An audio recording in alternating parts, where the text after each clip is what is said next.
बोलो आप बोल रहे हैं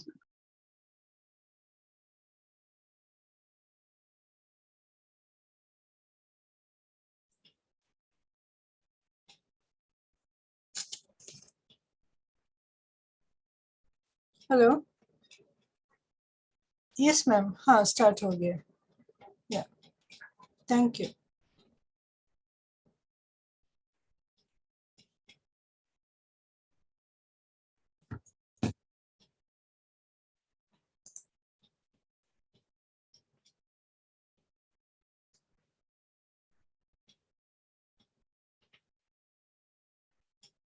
good evening Varshini Good evening, ma'am. good evening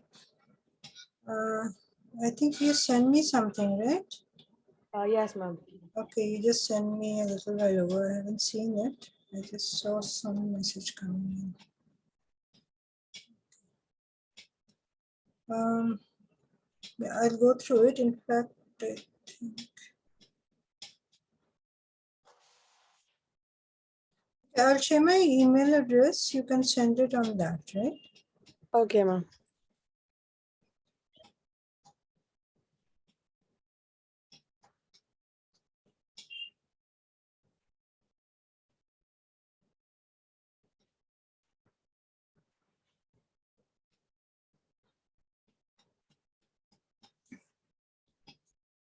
okay so did you have any problem while writing No, ma'am. It was fine. it was fine do you think you did a good job I think so. okay Because I I'll- dedicated a whole paragraph for an explanation, Hmm. example. Hmm. I think it might be fine. Okay, I'll have a look. Okay. Okay.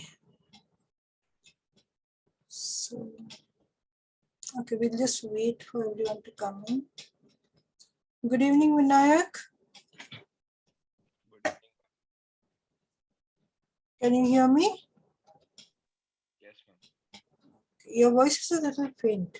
Can you just adjust your sound system a little? Maybe your speaker.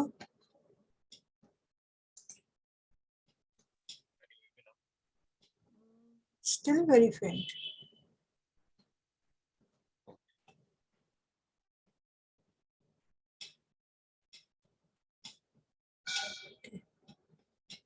So Vinayak, were you able to do any essay pointers of writing an essay?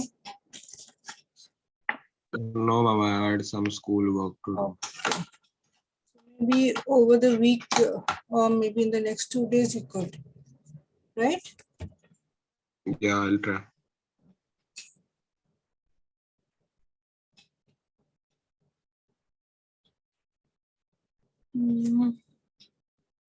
So any doubts you have regarding the previous sessions or whatever we have done so far? No, ma'am. No?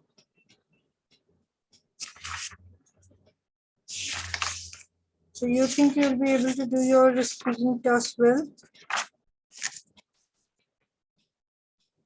Yeah, I will do some practice then. You'll have to do some practice. Yeah, and as promised, I'll share some extra practice material so you can. I think Varshini, I think next week we'll begin after we finish the course. We'll begin with the mock tests, Okay, ma'am. right? You can inquire with Surjit ma'am.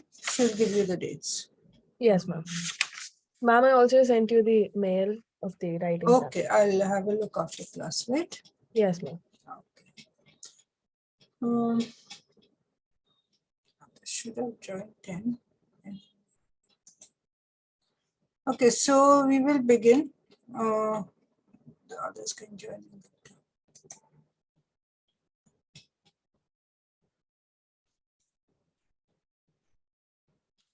Okay, so yesterday I had introduced you to the writing task and I told you to try writing something. I think Varshini has done something, but I haven't had a look at it. Anyway, So I will take you through the template a little and an example, so you know exactly what is expected, right? So now just a little recap of what we went through yesterday. So you have about 30 minutes to write. Now, one thing you have to remember that your 30 minutes, the timer begins after the question is displayed. So in the independent writing, you don't have too much of time to, you don't really require too much of time to read the question as such, because it's a short question and the timer will begin immediately. Yeah, so you have to keep track of your time. And the scoring we already discussed, and the scoring rubrics. So the main parameters on which your essay is going to be scored would be the development of ideas, organization, that is how you organize your ideas and the paragraphs, etc., and the use of language, right? Now, when we talk about development, what did we talk about? How you address your topic, because this is, you are writing about your own opinion, your own ideas. So how you develop your topic, that is very important. It shouldn't be haphazard. Then we are talking about supporting your ideas. So when you're talking about supporting your ideas, means your examples, yeah, your points, reasons, and examples. So when you're talking about reasons, what would you do? Each point you raised, you give reason and then you give example, right? So the main purpose we discussed yesterday also would be to, now depending upon the question, whether it is you agree or disagree, your preference, or advantages and disadvantages, and even if they ask advantages and disadvantages, you would be supporting at least one side. So maybe you think the advantages are more or the disadvantages are more. Accordingly, you will use, say, what suppose you think that advantages are more. So you will begin with the advantages. If you think disadvantages are more and you would be supporting the disadvantages, you begin with the disadvantages, right? So it shows that, okay, you are clear about what your opinion is. And then, of course, you will be stating your opinion clearly in the, where would you state your opinion clearly? Yes, Vinayak?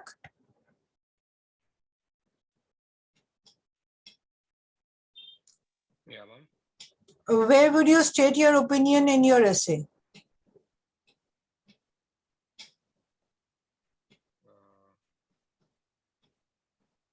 In which paragraph? Second. In your first paragraph, introduction. Okay. Yeah. Restate the question, state your opinion. And one thing you have to remember is that as far as possible, use your own examples. So when you draw from your own, from your experience, maybe a little bit generalized it can go, but more or less it is from your own experience, you will be able to write better, right? So, and now each question will be followed by something like this. Use specific reasons and examples to support your answer. Make sure you use your own words. Do not memorize examples. Means you have to use your own examples as far as possible. Yeah. So this is what we had done yesterday. Now coming to the essay template. Now we said that you could have a 5-paragraph structure or a 4-paragraph structure depending upon how many points you have. Yeah, you could have 3 points, you could have 2 points. Suppose you have an advantage, disadvantage, you could, and disadvantage. You have to deal with both sides and you think the advantages are more. You could use 2 paragraphs for advantages, 1 paragraph for disadvantage. So you get a 5-body structure, including the introduction and conclusion, right? So now when you're talking about the introduction, what would go into the introduction? The main idea, that is the issue, where you would be rephrasing the given question or the prompt. Yeah. And you could start with a general background on or information. Usually the questions you get are very general questions. So you could give a general information if you want to, otherwise not required. Now the second part of the first paragraph, that is, you could have about 2 to 3 sentences in your paragraph. Then you will have your thesis statement, which is very important. Why important? Because there is where you are talking about your opinion. You're stating your opinion clearly. Yeah. So whether you agree with the statement, and give a little bit of why. So that now that why would be mainly, say you are raising 2 points. So the first point and the second point you may state over here, or you can, if you're not very clear about how to go about summarizing the 2 points in your introduction, you can just say because of 2 reasons, or because of 3 reasons, or because of the following reasons, and leave it at that. Okay. Now, if you are a very good writer and you are a little creative, you can think of a hook sentence to begin with, which is usually a generalized statement about whatever topic you are going to deal with. Yeah. Varshini and Vinayak, can you have your videos on? Yeah, if you have no problem, I think it would be good. Yeah, thank you, Vinayak. Yes, Varshini, thank you. So when we talk about a broad statement, it is usually, if you can't think of anything new, just paraphrase the, restate the given prompt in a different way, add something to it, that will do. Like you had the question about we should always speak the truth. Yeah. It is said that, rephrase the question, but is this always true? You can add to that. So your doubts about it. Then you can express your opinion after that. Yeah. Like you can say, and after you stated your opinion, I feel this way for 2 reasons, which I will explore in the following essay. So instead of specifying, maybe you are not able to specify, that's how you can state it. Right? You can mark it in your books, so it is there when you want to refer back. So when you're talking about the body paragraphs, what do we need in the body paragraphs to make a strong essay? Yeah. Remember, TOEFL likes well formatted and well organized essays. Yeah. So don't beat around the bush. Specific sentences for specific purposes. Yeah, that's what you're going to do. So there will be first is the topic sentence or the transition statement. If you're talking about from the introduction to the body, and from one body paragraph to the other, it will have a transition statement, a topic statement, and supporting sentences where you are going to give your reason and example. Right? And apart from this, there will be one concluding sentence. That's a framework of your paragraph. Stick to that framework. Right? We'll do an example also to figure out how that goes about. So when you're talking about the topic sentence, you can say something like to begin with, or in my experience. So make it personalized as far as possible, because you are stating your own opinion. Even if a general statement comes to your mind, convert it into a personal statement. Right? So that way it will become a little stronger. So you can say, my own experience is a compelling example of this. So after you have talked about the topic sentence, you can say, now that means you are saying that I'm going to give you some examples from my experience. Right? So each paragraph will be about 4 to 5 sentences. Yeah. And then concluding each paragraph, you can say, explain any effect or consequence of the example, discuss how this outcome supports your viewpoint. So you can conclude with, say, you talked about that it is necessary to tell the truth.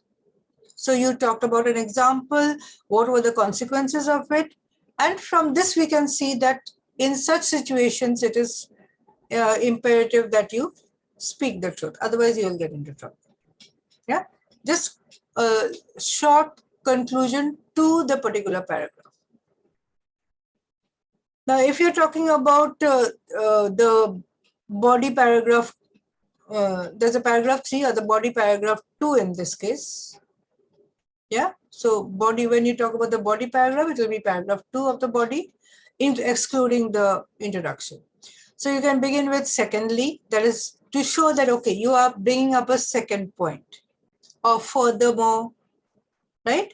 But don't begin with a contrasting word unless you are bringing in a contrasting opinion. Say, if you are talking about advantages and disadvantages, or if you are asked to discuss both viewpoints. So one is for, one is against.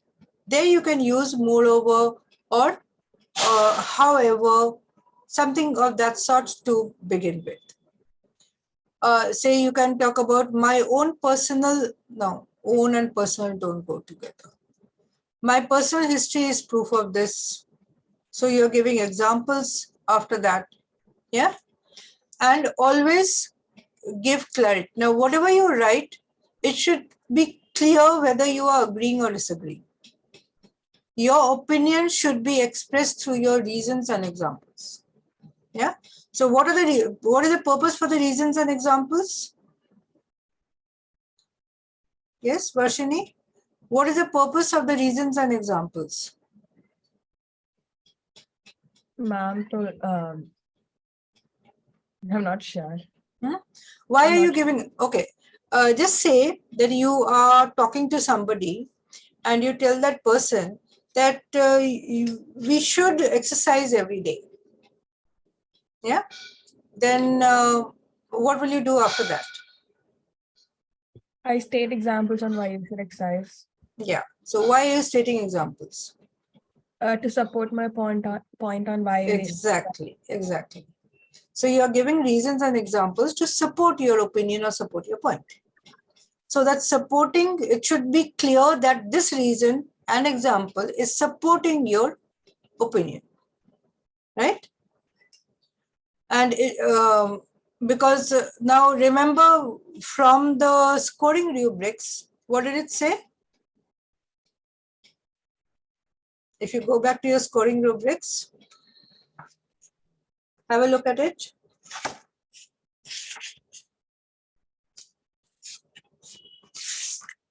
The independent scoring rubric said something like, you can turn the pages of your book, otherwise I'll have to open up another PDF for this.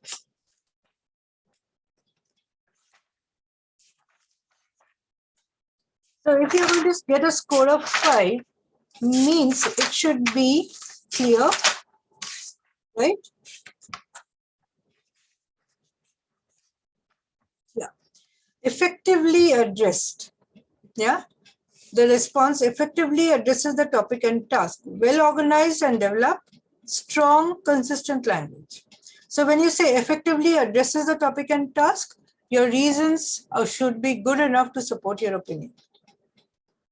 Right? So that's what you're going to do. Then paragraph 4 could be your body or conclusion if you don't have another point to express. So when you're now your transition words here is also very important. So finally, lastly, or if you have a third point and maybe you can't elaborate it too much, you can combine your conclusion with the third point. But it is advisable if you take up a third point, you should be able to elaborate. Yeah. Now, so what do? In conclusion, you first statement will be restatement of your opinion as expressed in the introduction. Yeah, so your opinion about the particular point. So restate it. Don't use the same wordings as in the introduction. Use a different wording. So if you're paraphrasing it, you will be getting to a different wording. And then you can say this is because now the 2 paragraphs you wrote, you got the topic sentence of the 2 paragraphs, pick up the points from there and write it down in your conclusion.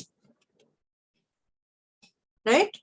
So this is your format of your essay.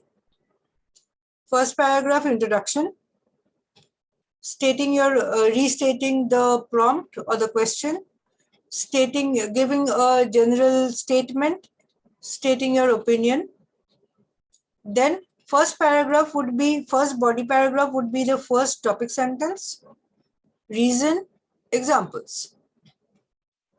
And then you come to the second paragraph, begin with a transition, give your topic sentence, reason, examples. Got it? And then when you come to the conclusion, restate your opinion, rephrase it, rephrase the topic sentence. Maybe you can just summarize it and make it concise. Then you give the 2 reasons that you have discussed in your essay. That will be your conclusion. Yeah.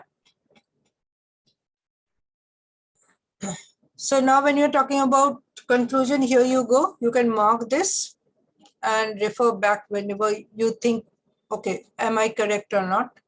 So to sum up, in summary or in conclusion, any of these transition words you can use to keep it simple. Then restate the thesis statement and summarize your main ideas. That's all you have to do. Right?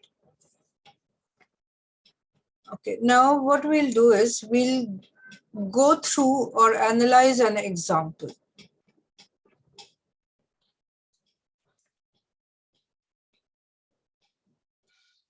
Okay, the question here is, some people say that advertising encourages us to buy things and that we really do not need. Others say that advertisements tell us about new products that may improve our lives.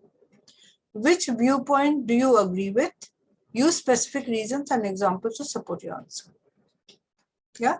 So what are the 2 viewpoints that are coming up in the question? First you have to do is you have to break down the question, understand it clearly, then start brainstorming. Yeah. So in this particular question, it's talking about advertising. It encourages us to buy things we don't really need. Yeah, that is the first viewpoint. Second viewpoint is advertisements tell us about new products which may improve our lives. Yeah, so these are the 2 viewpoints that are stated in the question. Now you have to pick up one side and then support it with your reasons and examples. Yeah. So suppose I was to ask, you were to write this essay. Can you think about certain points? First thing, what do you think? Do you think it forces you to, encourages you to buy things you don't need? Or you come to know about new products from advertisements?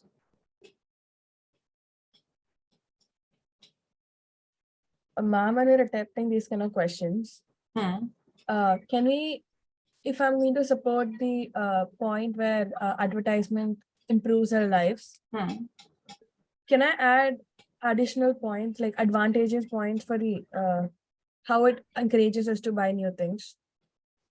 You can. Now depends upon, say you are supporting that you come to know about new products. Yeah. So when you're talking about you come to know about new products, your first 2 paragraphs would be about about that point. Okay. Yeah, that is how it is.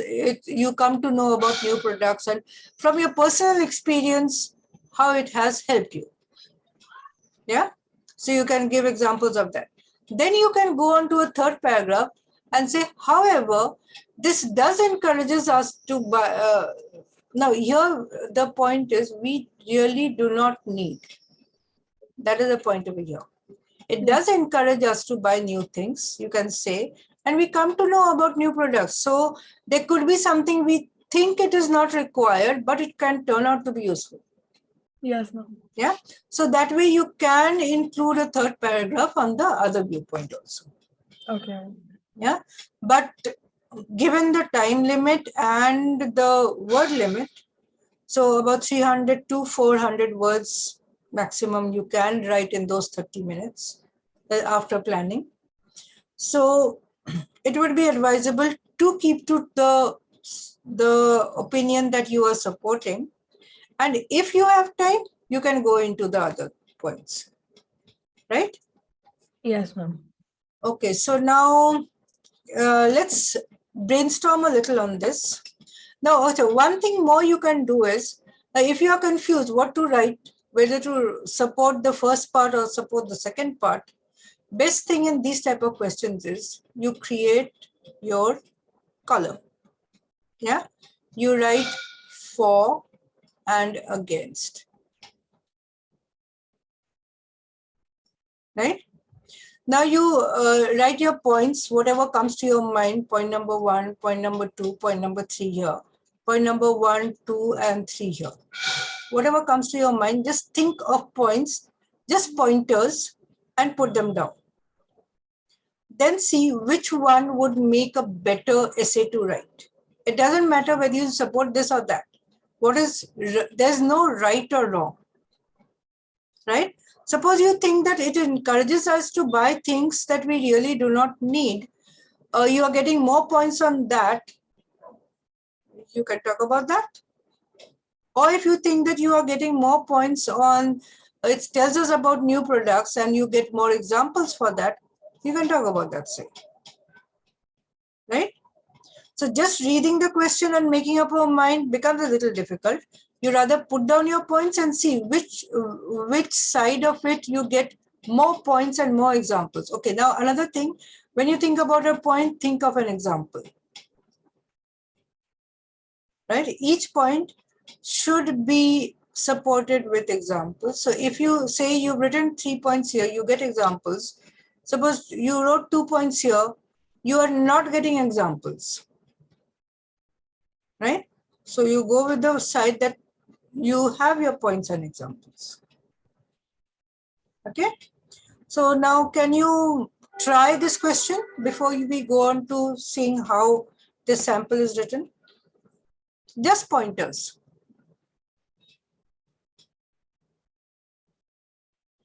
Maybe you can just jot down pointers on both sides. And then while discussing, you can decide which one to write.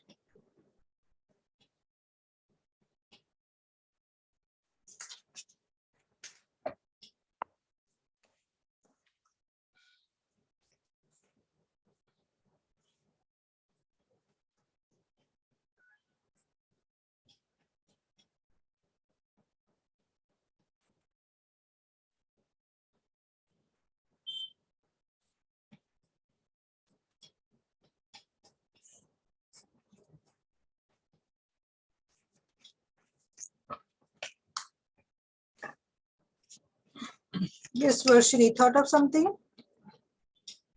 Yeah, ma'am, I got like 2 points. Okay. So 2 points for both sides or just one side? For both sides. Both sides. Okay. You can share your points. For encourages us to buy things which we don't really need. It promotes economic growth and revenue. It tempts us to buy new things and decorate our home. And then Okay. for new products, keeps us informed about the different products in our current world. And that's all. Okay. Now in the first part, your points were, now if you read the question carefully, some people say advertising encourages us to buy things that we really do not need. Yeah. So if you are supporting this, means it just encourages us to buy things we don't need. Yeah. That do not need has to be there. Okay. Right? So you cannot turn this around in your first two paragraphs where you're supporting it. You can turn it around if you are first talking about that, yes, it is good to buy new, it encourages you to buy new products which may improve your life. Here the point is improve our life. Yeah. So it is what we don't need versus what improves our life. Ma'am, I thought that we could probably start. So I wanted to include both the points. So can I start it like this? Some people say that advertising encourages us to buy new things that we don't really need. This in turn can be a good thing because it promotes economic growth and increases the revenue of the country. But however, I don't agree with this because, and I continue with the other point. No, you will not include a point in your, you can include, but it is advisable to keep it a little more general. Okay, ma'am. Right? So if you say that it helps the economic growth, that can go into your conclusion. But a little bit about the other side. Yeah? So you don't agree with it. Now you can talk about this, but I don't agree with this.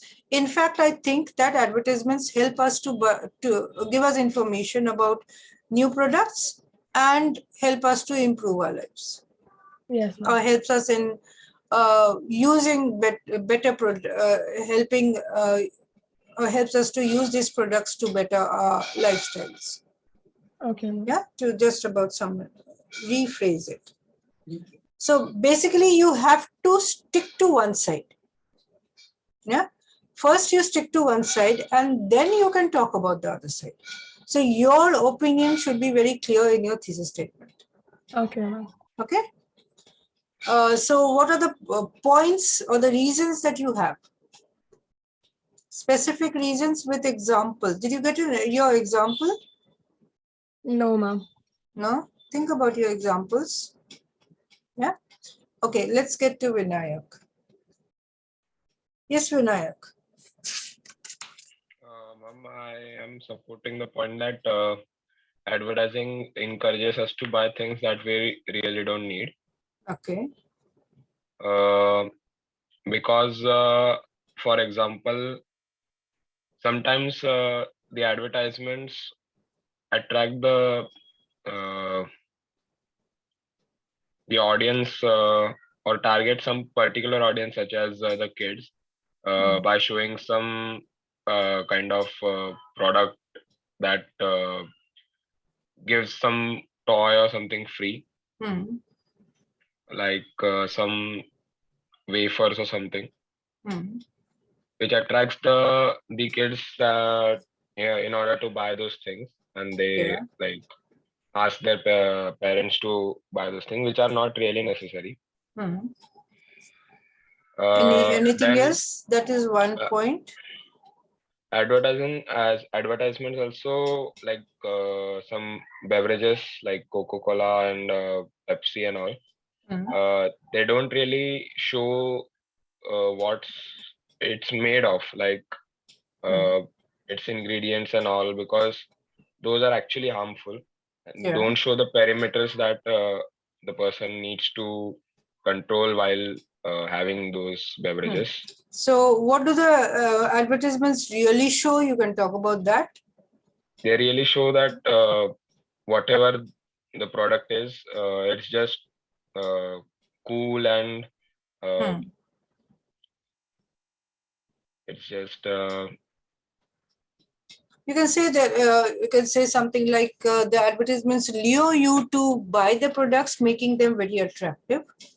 Yeah. Right. So when you look at, when you see the advertisements, you are attracted to buy the product and you don't even think about the consequences that would come with pros that and product. cons of buying those things, if it's needed or not. And then you can give the example. Yeah. Say Coca-Cola or something. So your point should come first and then the example comes in. Right? Okay. So you have more or less 2 points. So first you said it was something that is not necessary and the children would be after their parents to buy it. And the second one was it is not good for health, but still we allude to it. Yeah. Okay.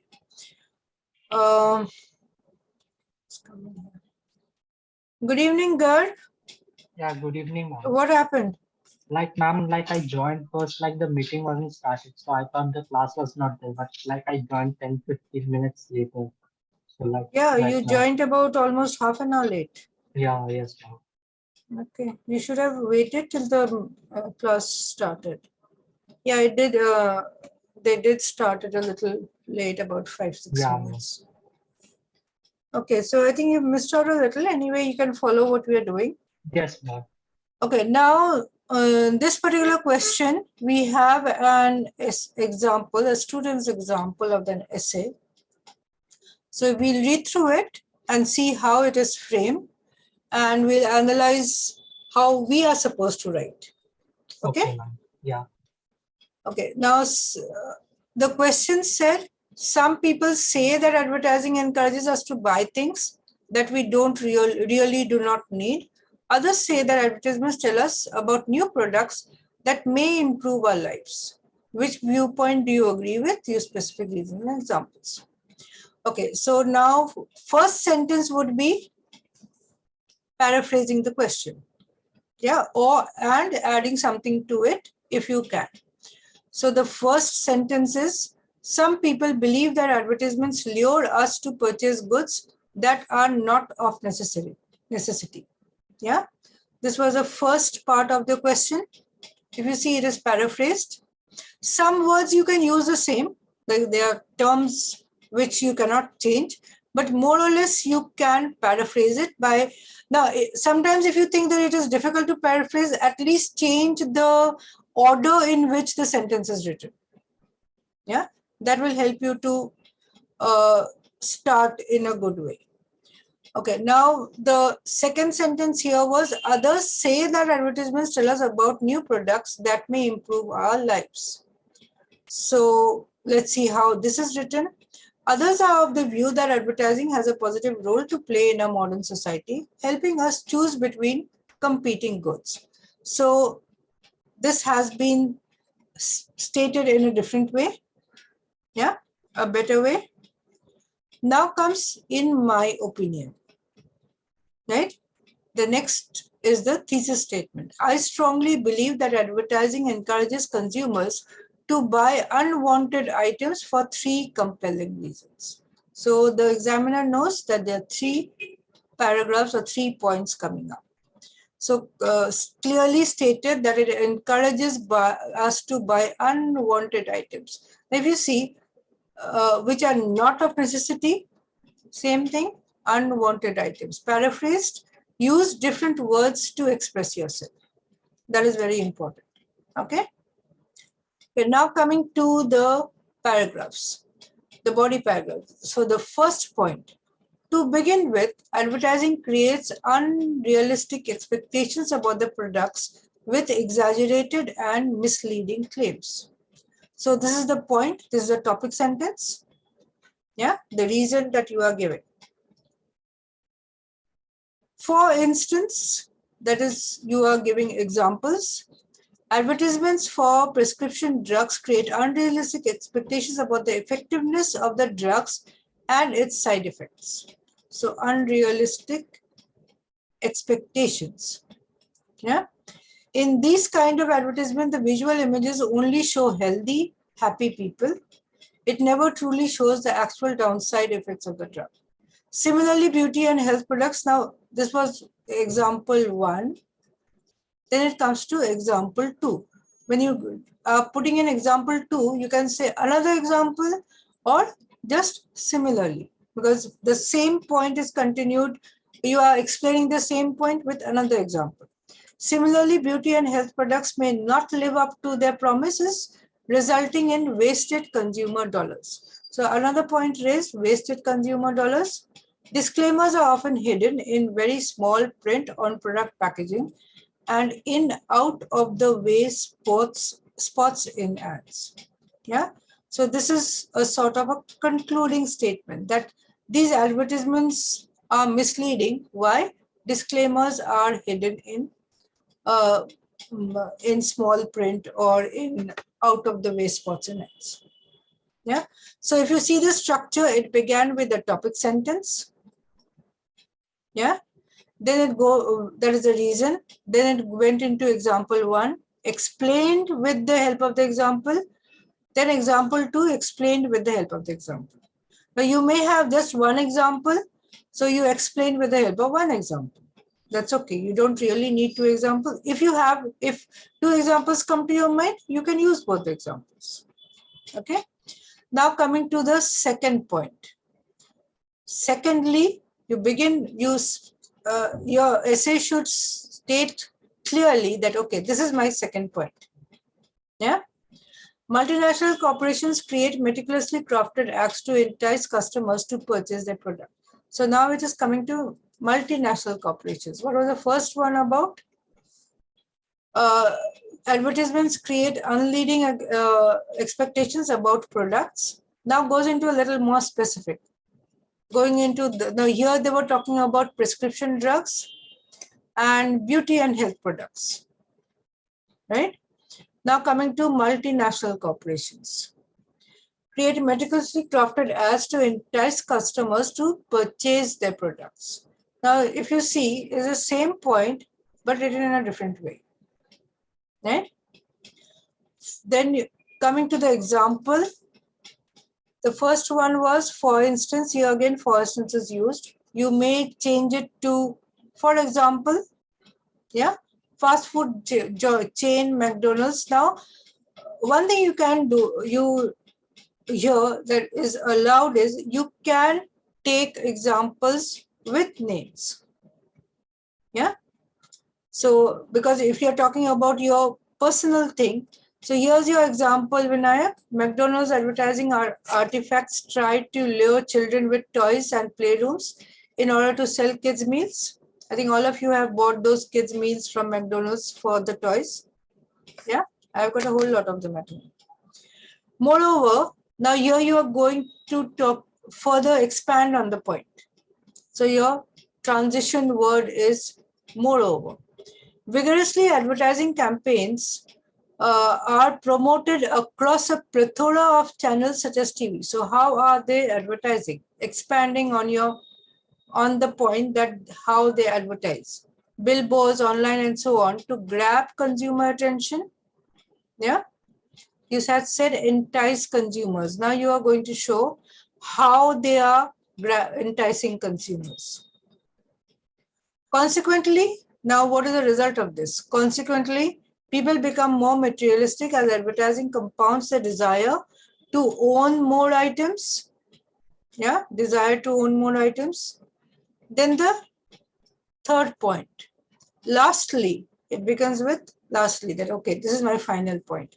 People cannot just choose to ignore advertising because advertisers use many underhand methods to give their message across.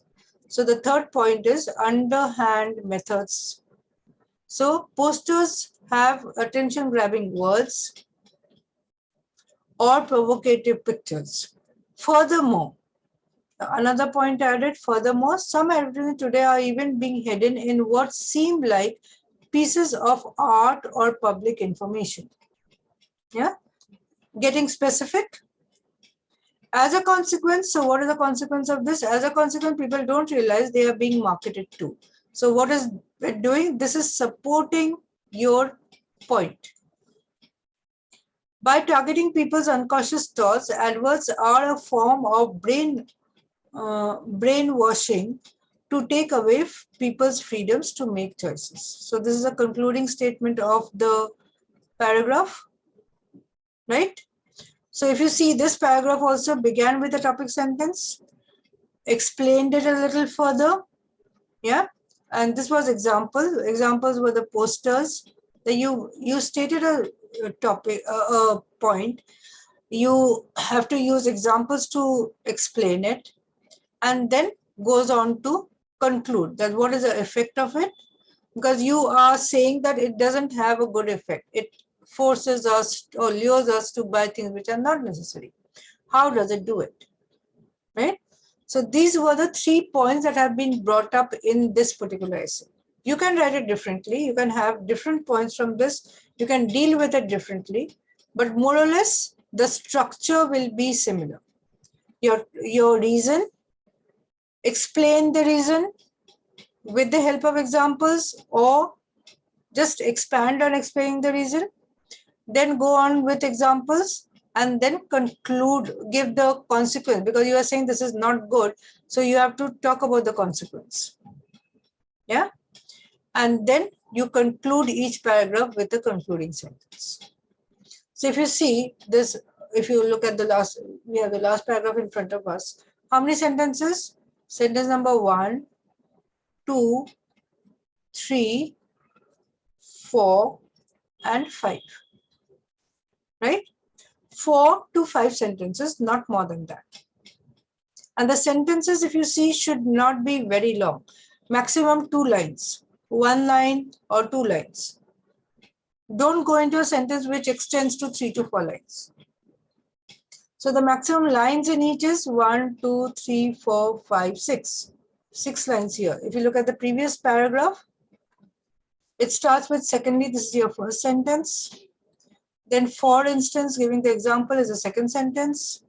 Then explaining it, third sentence, goes on to consequently, fourth sentence.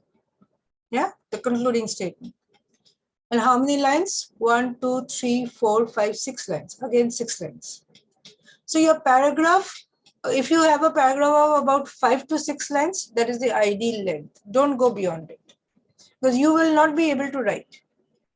Remember, you have to type your entire essay, proofread, and see if it is okay. In how much time? Your 30 minutes includes reading the question, understanding the question, planning your pointers. Yeah, so actual writing time is not more than 20 minutes.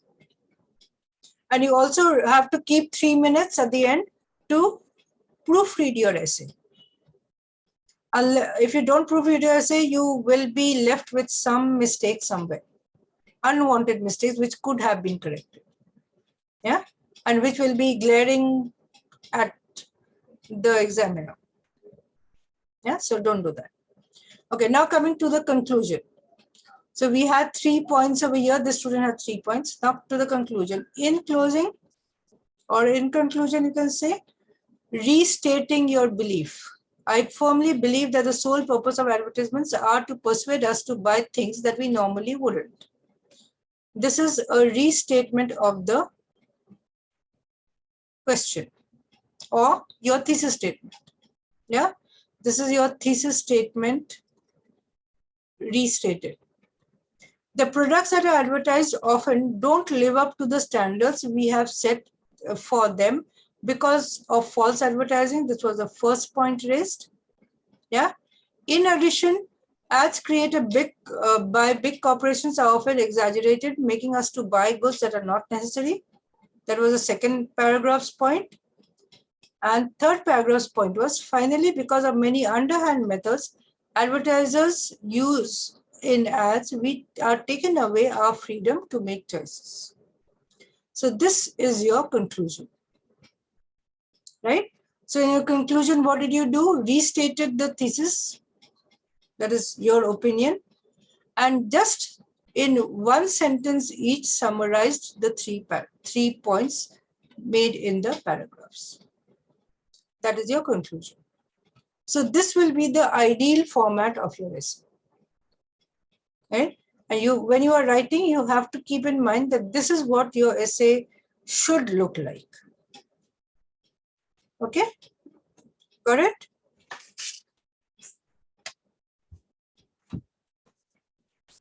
So any doubts on this? Anything you didn't understand? Right? Okay, so now getting a little more clarity. Now, if you see, there are a list of independent topics given to you. So how many? About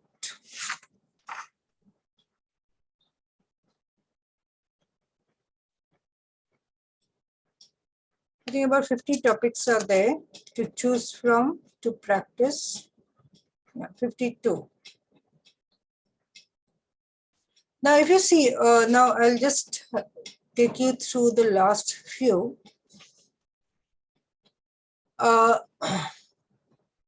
If you look at question number 50, it says, choose one of the following transportation vehicles and explain why you think it has changed people's lives. Yeah, automobiles, bicycles, or airplanes. So this will be more or less like a preference question. Yeah, what would you prefer? Or what do you think is better? Yeah, you can choose any one of them. Now, suppose you don't get, now 2 paragraphs, maybe you can write on automobiles. Advantages of it, all, of course, you will be writing. And maybe, like, I'm just taking an example. Now, maybe you don't have enough to write on automobiles. Of course, it shouldn't be so. You should have 2 paragraphs to write. But suppose in your conclusion or in your last paragraph, you can touch upon the other 2 and say that, okay, there are disadvantages to this vis-a-vis the use of automobiles. Yeah. Or maybe you are for airplanes. Then you can talk about the advantages of airplanes and the disadvantages of the other 2. Yeah. Or you can also pick up one little advantage of the other 2 and say, of course, airplanes have their shortcomings sometimes because they can't reach places where automobiles reach. Right? So depending upon the topic, you can do that. Okay, now if you read this question, the question seems quite long. When you have a long question like this, what do? Simplify and break it down. Yeah.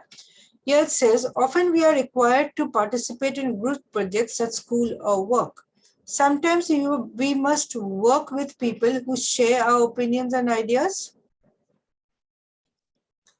However, sometimes we must work with people who have completely different opinion than us. Yeah. Which would you prefer? Use reason and example to support your answer. Do not memorize it. Memorize examples. So this is the format of your question. Same thing. What would you prefer? Working with people who share your opinions or working with people who have completely different opinions? Right? So you can make your column. You can write down a few points regarding the first one, that is people who share your opinions, and write down some points regarding working with people who have different opinions. Yeah. Then think of examples. You have your point number 1, point number 2, point number 1, point number 2 here. Then example, example, and example. Now then you start thinking which one makes a. Now it doesn't matter what you really prefer. Remember, you have to write an essay which has to be strong enough. Maybe you are not getting enough points for, like, you want to work with people who share your opinion. Yeah. Instead, you are getting better points who have completely different opinions. So go with that. Doesn't matter. As long as you have your strong reasons and examples. Right? Okay, now if you have a look at this one. Rather long to read. Read the question and then I'll ask you, what did you understand of this?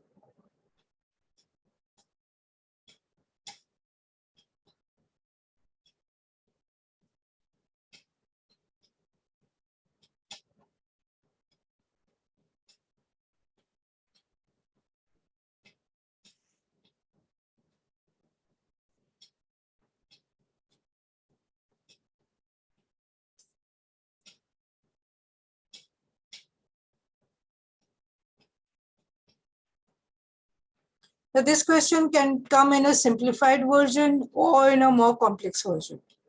But if you break it down, what does it come to?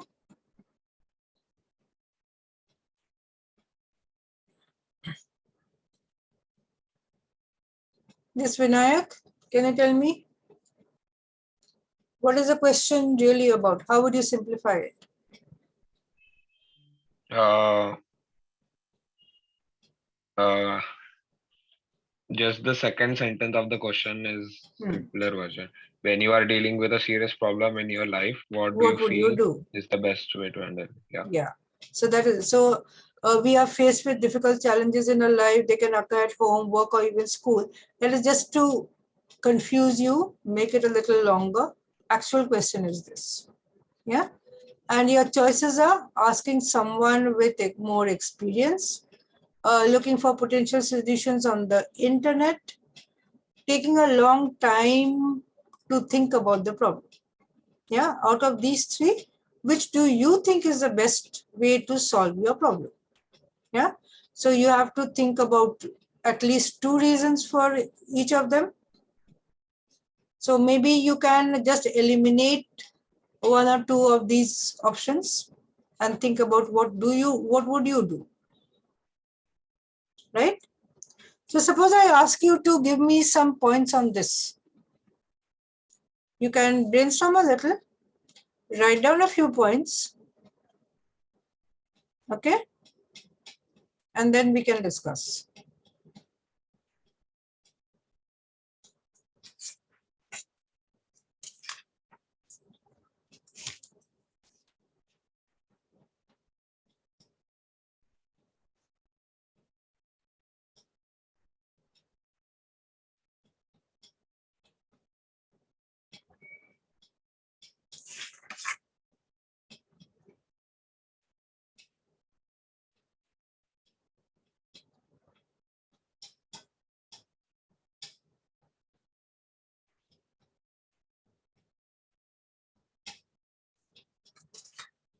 So when I say just write down pointers, just think you are doing a speaking task on this. So you get your pointers and then you would be expanding on them.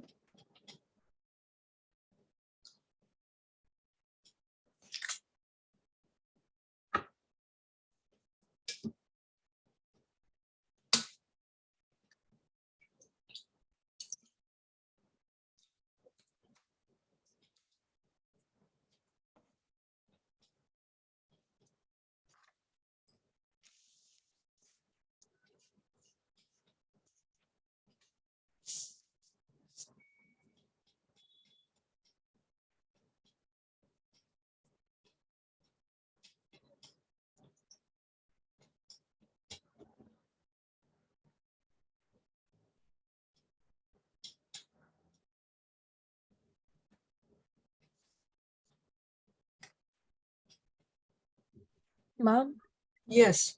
Yes, Varshini.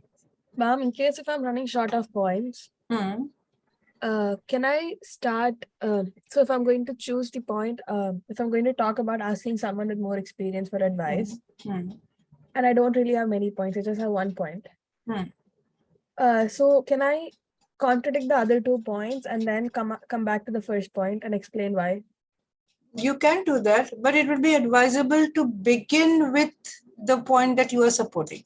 Say you think that someone with more experience for advice, you are going with that. So at least begin with that, write 1 big paragraph on that. Yes, ma'am. Right? And then your next paragraph, maybe you, how many points do you have? Right now, only 1. Only 1. So 1, you can support that with the help of examples, personal example. Yes, ma'am. Yeah. So now can you think of 2 reasons why you would want to go with somebody experienced? Yeah. Try. You can try that.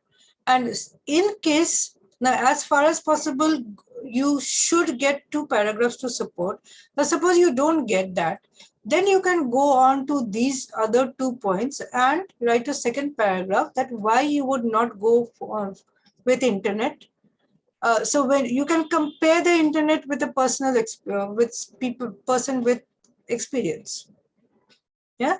So when you compare, then you are actually coming back to your point, right? And taking a long time to think about a problem. What are the advantages and disadvantages of doing that? You can talk about. Yeah. So just 1 paragraph on both of these. Okay. Yeah, you can do that. But then you have to, yes, as you said, link it back to somebody with experience. So comparing these two people to going back to a person with experience, and the disadvantage of this will be. Yeah. Right. So what is the point that you have when you said, I would go to somebody with experience?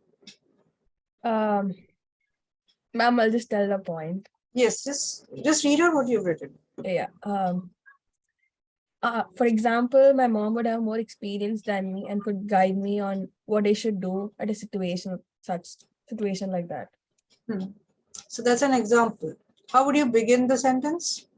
I would, if I'm facing a difficult challenge in my life, I would ask someone with more experience for advice, and then I'll state my example.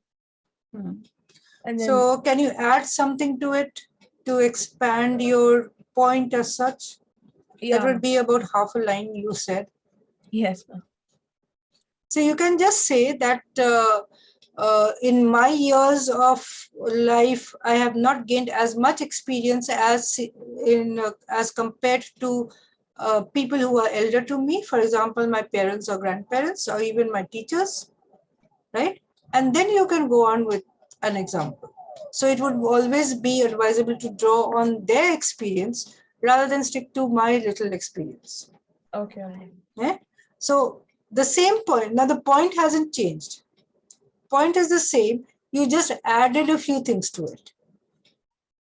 Right? So remember that you have to be able to explain further. And they want to see how strong your writing skills are. Yes, ma'am. So when they say how to, and another thing, how you develop your points, that is important. So try to expand without repeating. Yeah. Yeah. Now, when you try to expand, one major problem that happens is you tend to repeat. You have to take care of that. Yeah. So that happens with everybody. Even when I write, and then when I read it back, I find points which are repeated. So that's when you have to start editing. So you need that 5 minutes to edit your essay. Yeah. So when you are writing in a flow, there may be some points which could be expressed better when you read it again. Yeah. So that's where your 5 minutes is very crucial. Okay. So now if you're thinking about not using the internet or not taking a long time, what would you say about that?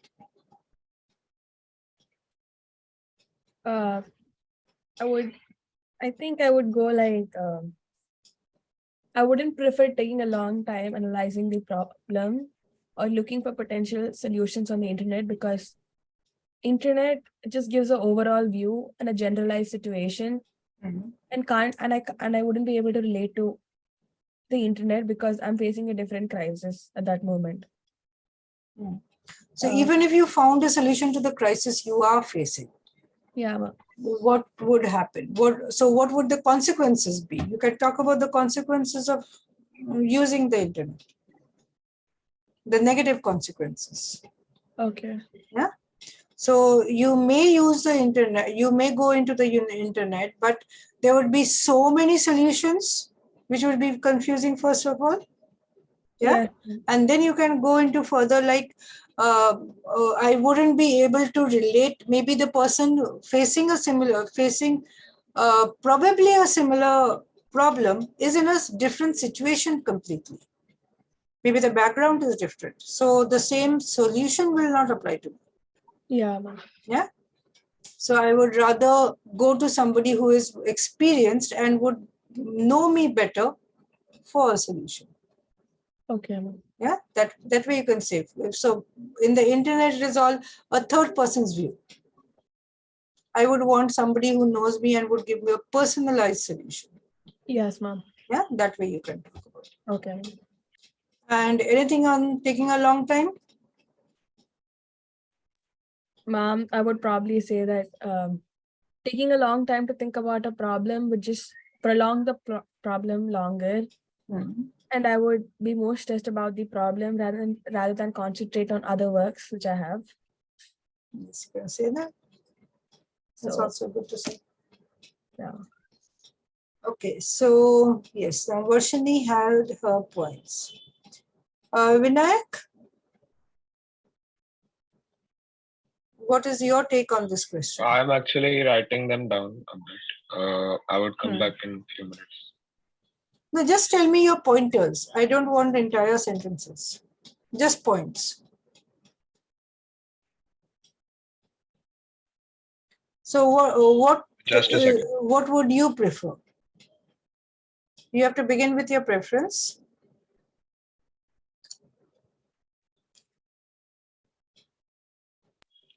Yeah, my first point is more experience on the problem and would personally guide us properly, the person, Yeah. taking the advice from the person. Hmm. Then will be unbiased and tell us what's best for us in this situation.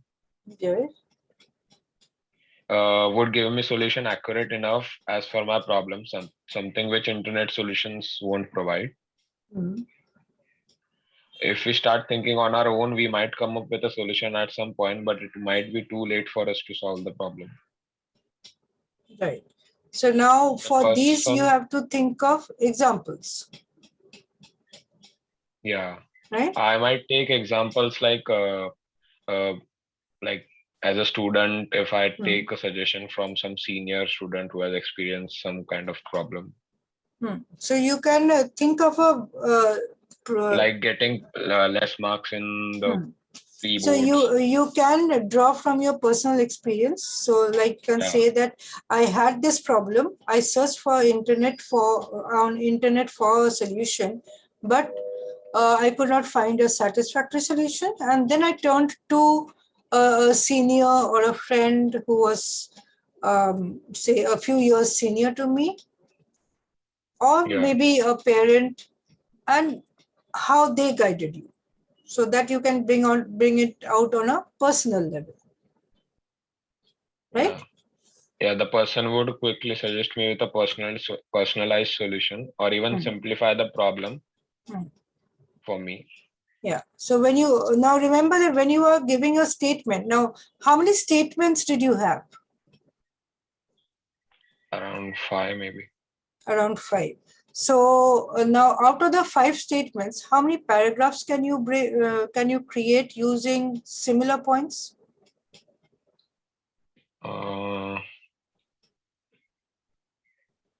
at your points and say and tell me that which are the points which are similar and could be clubbed together. I guess my second point, that unbiased solution best for us, and the third point, that accurate solution for my problem that internet doesn't give. That you can club together, right? Yes. So now you have to think of specific examples. So Varshini, have you thought of specific examples?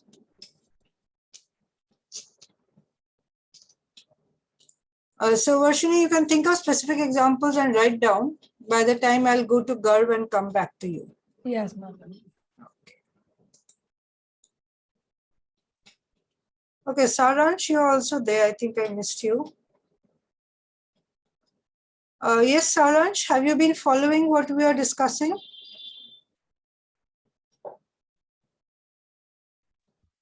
Yes, ma'am. Yeah.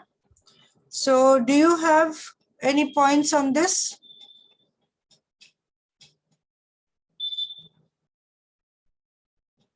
Have you written down any points for this question? Can you read out what you've written? Ma'am, while writing, should we write like from my point of view, like in first person? Of course, it has to be first person. Okay. As far as possible, because when you're using your examples, they said that draw from your experience, right? Yeah, so when you want, they said don't memorize examples, means you have to draw from your examples are best if you draw from your own examples. So in such a question, when you're saying that they would give me personal advice, so take up a personal example and say, okay, this is why I said they would be giving me personal advice. Right? Okay. Okay, Saransh, are you there? Yes, ma'am. Okay, can you tell me what points you've got? I am I Have you written I anything? think that the first option is what I choose. Okay. Why? That's asking someone with more experience for advice, Hmm. because the person may have had gone through the same uh, situation in his past life, Hmm. and he can also uh, guide with this, because he knows what happens. He or she knows what happens in that uh, case. Yeah. So then He you can can give come his up with input. He can an help with. example. Yeah. Now you have to support this with the help of an example. Can you think of an example?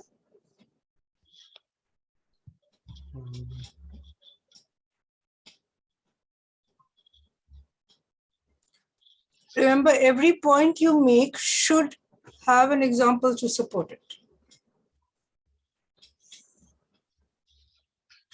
Okay, ma'am. Yeah. So think of examples. Now you talked about one point. Do you have another point? You have to have 2 points for 2 paragraphs at least. Minimum 2 points. In the first paragraph, what we had to write exactly? Depending upon your particular point. Now Like we have to just put our point straightforward, or we have to like introduce those points. You can introduce your point, expand on it, then go on to example. Okay. Yeah. So your first sentence is your topic sentence. That is, you are introducing your point. Second sentence, you can expand on the point. Third sentence, you can go into an example. And then your fourth sentence could be explaining with the help of the example why you said so. Right? Okay. Okay. Now, okay, Garv, you're quite Yes, quiet. ma'am. So what did you think of this this Ma'am, question? like I went with the first one and I thought like someone who is like senior to me and has also like gone through the same experience. If asking him, he would give me like ideas from his own experience, like what he did to improve himself. So it might help me too. And like Okay. second, like for it, like maybe asking someone who is expert in their field, like if I am having like skin problems, so I should take like an advice from a skin specialist. So like that. So like So if someone you go on the, you can compare this with going on the internet for solutions. Would do what? like it would give me some advice, but it wouldn't be as good or as effective as like asking an expert. Okay. Now for your first point, did you think of examples?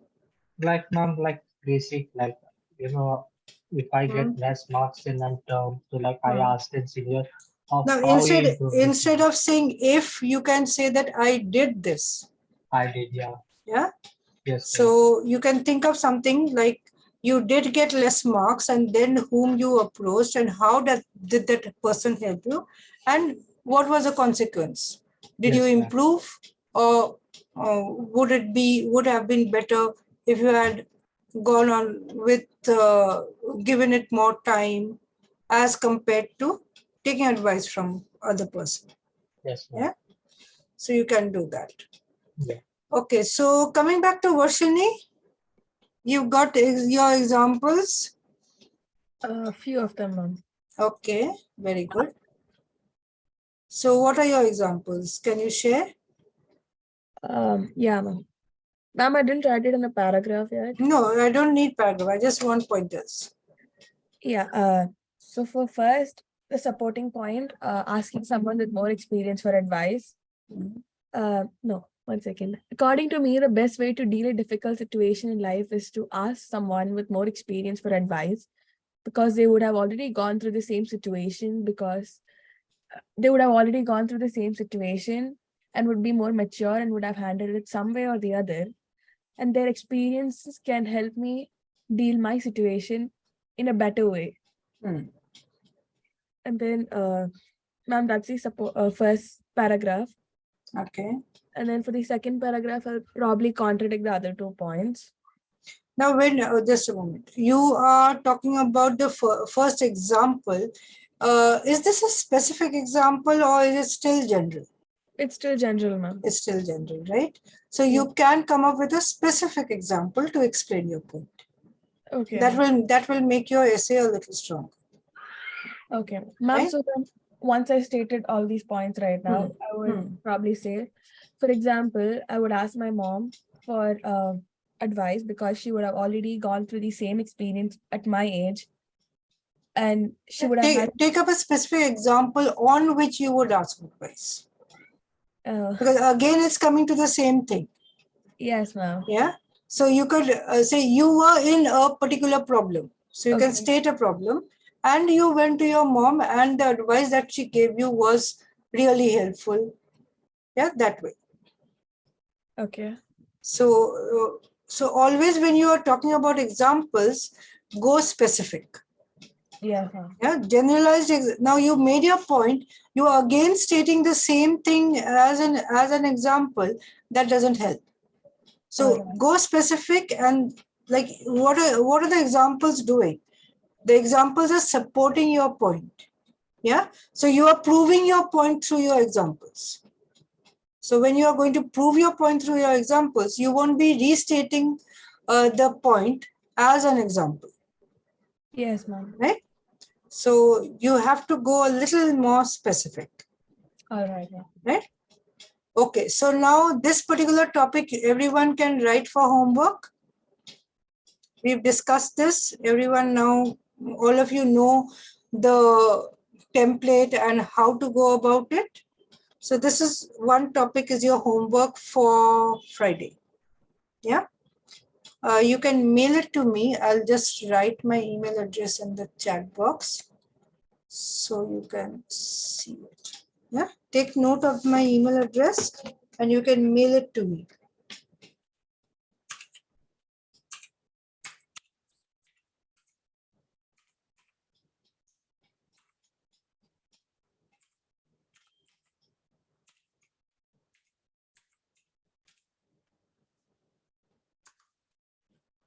So here it is, nandini b54@gmail.com. You can mail all your essays in Word format to this ID. Correct? So everyone taking it down? Yes, ma'am. Okay. Yes, ma'am. Thank you. Okay, so now you understood what is expected from your essays? So can you just, anyone who wants to just summarize the structure of the essay, of the independent writing task? Anyone wants to summarize? No one? Okay, Vinayak? Yes, Vinayak, can you just about tell, suppose somebody has come in late or has not attended and you are asked to explain in, just about summarize what this essay structure is all about, how to write the essay. What would you tell that person? I would say that we have to be clear about our points and the structure. How would you organize your essay? First paragraph, second paragraph, third paragraph, fourth paragraph. What has to go in? Minimum 4 paragraph.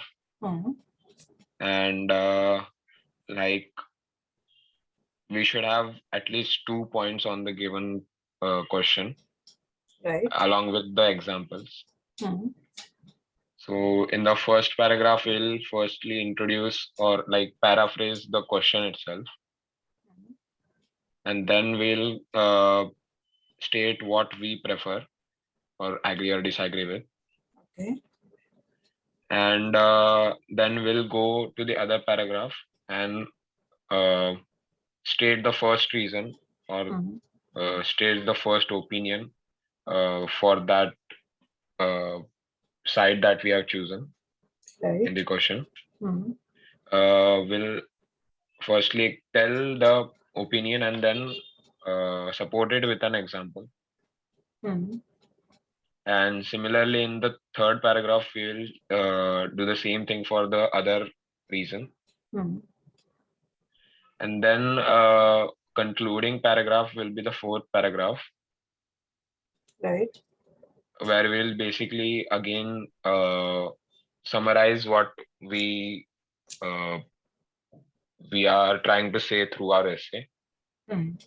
So the 2 points that you raised, you have to summarize the 2 points in 2 sentences. And the Yeah. first sentence will be what? First sentence of your concluding paragraph would be? I don't remember exactly. How would you begin your conclusion? Finally. Yeah, then what would the first sentence be? That is very important. The main point that we The say in main the first point paragraph. and your opinion. Yeah. So the thesis statement, that is your opinion statement in the first paragraph, that will be paraphrased as the first sentence of the concluding paragraph. Yes, ma'am. Right? Yeah. So I think it is quite clear. Thank you, Vinayak. That was a good attempt. Yes. So I think anyone who has missed out on that is clear. Saransh? Yes, Saransh? So did you understand how to go about your essay? Will you be able to write? Yes, ma'am. Yeah. And if you have any doubts, you can turn to the guidelines section and you will get the template and the explanation of how to go about the independent essay. Right? Okay, now Okay, ma'am. this is one question. Okay, number 52 you will write for today. Would you want to discuss a few more topics or should we move on to the integrated section? Okay, just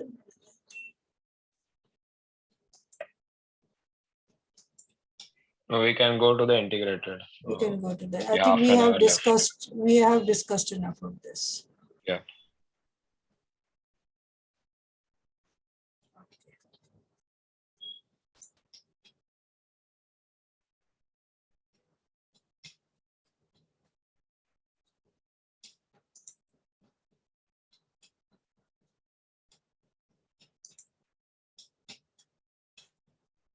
Okay, so now so far we did the independent section. Now we move on to the integrated section. Now, as I told you earlier, the integrated section comprises of a passage that you will read and a lecture on that passage, right? So now, but your structure will be a little different, not very different, of course, but because it is an integrated, we have to stick to the information given to us. Just a moment, I'll share the screen.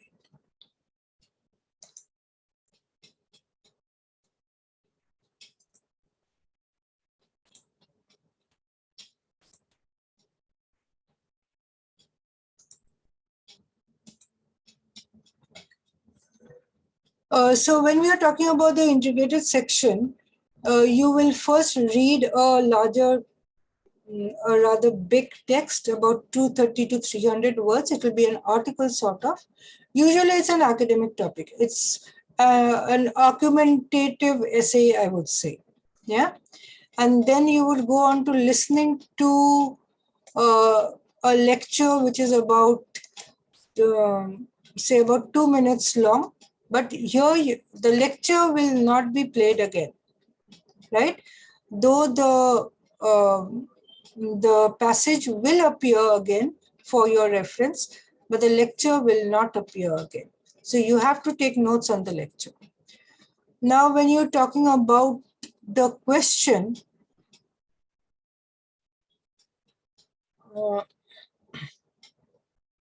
So your essay will be about 225 words or 250 words maximum, not more than that. So this is a shorter essay as compared to the independent essay. Independent essay is minimum 300 words, not less than that. Here it is about 150 to 225 words or about 250 words maximum. Now, once you have heard the lecture, after that you will get instructions about the question that you are going to answer, right? And of course, yes, yes, Varshini? Ma'am, this is not related to the integrated writing. Okay. In about the independent writing, in the conclusion, if I just have, I'm doing a conclusion passage and last paragraph, and I just have 2 lines in that paragraph, will that work? 2 lines as in, like first sentence would be, you'll always have one sentence which will restate your opinion. Yeah, ma'am. Yeah. And the second sentence you would be, say, summarizing the points that you have brought up in your essay. So if you even do that, about 3 lines it will come up to. Okay, ma'am. Right? Even if you think that you are not able to summarize everything and put down the 2 points separately, at least put the 2 points together in one sentence. Okay, ma'am. Yeah, that much you can do. Thank you, ma'am. Okay.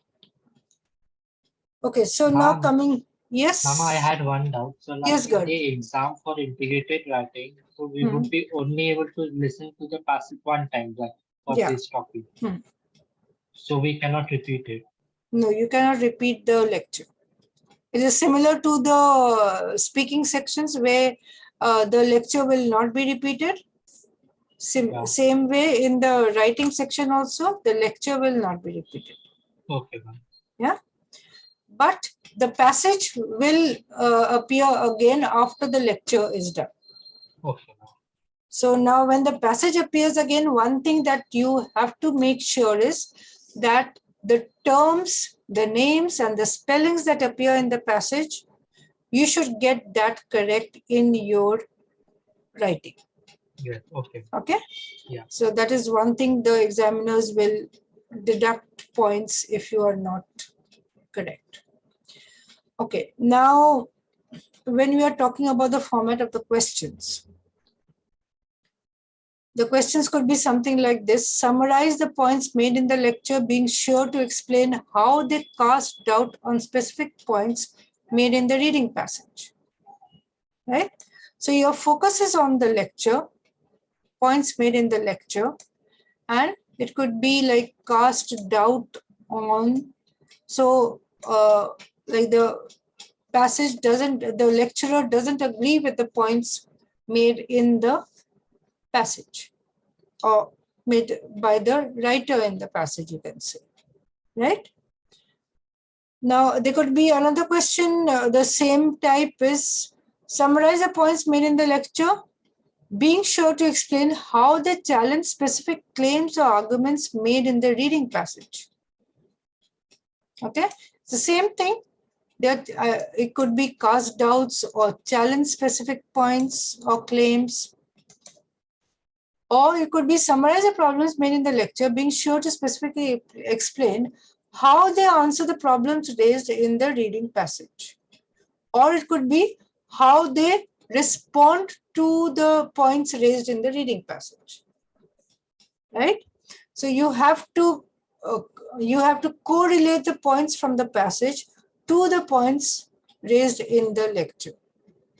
Or now, usually you will get, usually the questions that appear in TOEFL would be similar to either raise doubts, challenge, or how they answer the problems. Usually they contradict or they don't agree with.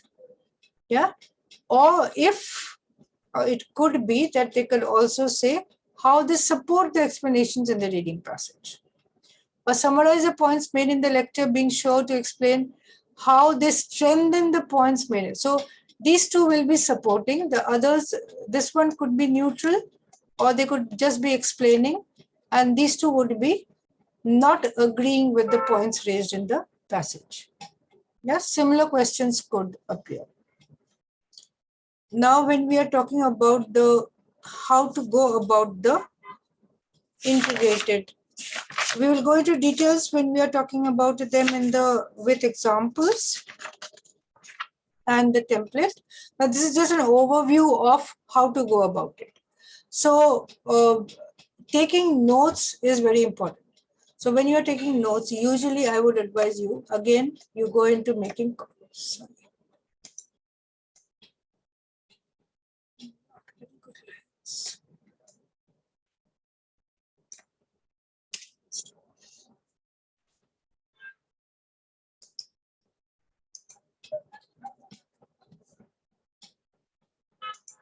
So when you are taking down notes, make sure you have your columns ready.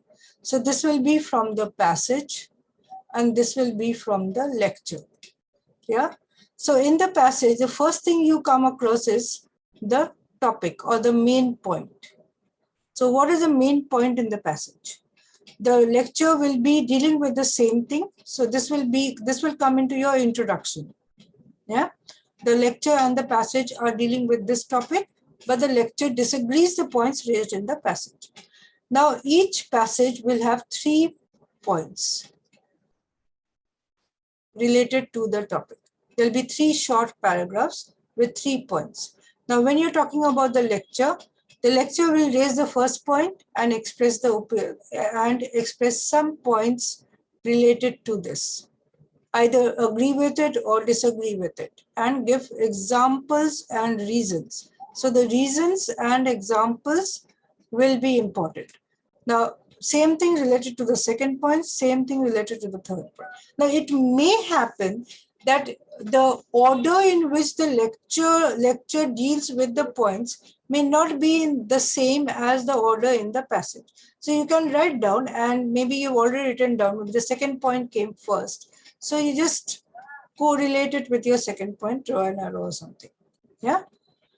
But make sure you get your points from the lecture very clearly.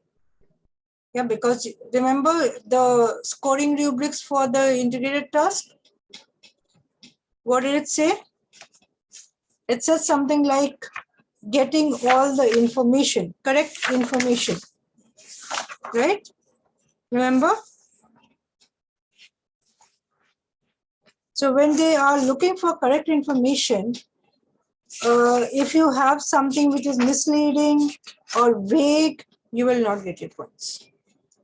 Okay, so this is very important. So this is the format. Before you even read the question, this is what you will create on your rough paper. Take one whole rough page and make your columns. This will help you to at least take down the points properly. Yeah. Now, some things you have to remember is that now you are taking down your notes as reference. Yeah, your main points should be there from the audio clip. So when you're taking down your notes, point number 1, what is the lecturer talking about? How does it support or disagree?